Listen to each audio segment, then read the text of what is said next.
అక్క ఇక్కడ ఎందుకు ఇట్లా ఇట్లా క్లాత్ ఇది తక్కువ ఆమ్ రౌండ్ దగ్గర జాయింట్లు పడుతుందిరా.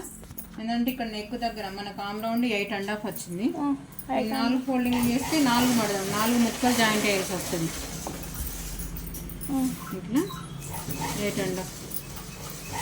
8.5 అంటే మనకి ఇక్కడ పెట్టుకోగా 7.5 వస్తుంది. కొంచెం కంపల్సరీ ఒక 1 ఇంచ్ అయితే కంపల్సరీ జాయింట్ వేయాల్సి వస్తుంది. ఇట్లా 4 ఇంచుల వరకు అయితే 4 పార్ట్స్ వేయాల్సి వస్తుంది. 4 పార్ట్స్ వేస్తేందనంటే ఫ్రంట్ బ్యాక్ ఇటు సైడ్ 2 ముక్కలు, ఇటు సైడ్ 2 ముక్కలు. ఫ్రంట్ సైడ్కి కొంచెం జాయింట్లు అనేది ఎక్కువ పడితే ఎవరికైనా కుట్టరాని వాళ్ళు బొంగలు వస్తే బాగుండదు.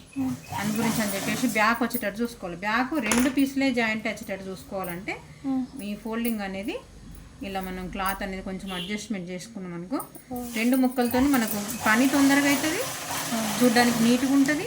మనకు బ్యాక్ పార్ట్కి జాయింట్ అనేది ఇప్పుడు ఏమంటారు 4కి వేస్తే ఖర్చులకి వెళ్ళిపోతుంది. ఆయన అతుకులు కూడా కనిపించాయి కదా, కనిపించాయి కరెక్టే. కానీ మనకు టైం ఎక్కువ పడుతుంది. ఒకటి ఏంటంటే ఖర్చు దగ్గర ఇప్పుడు మనం ఇవి బొంత ఇక్కడ చంక దగ్గర మందం ఎక్కువ కదా, 4 ముక్కలు అతికింది చూడు, 2 ముక్కలు అతికింది చూడు.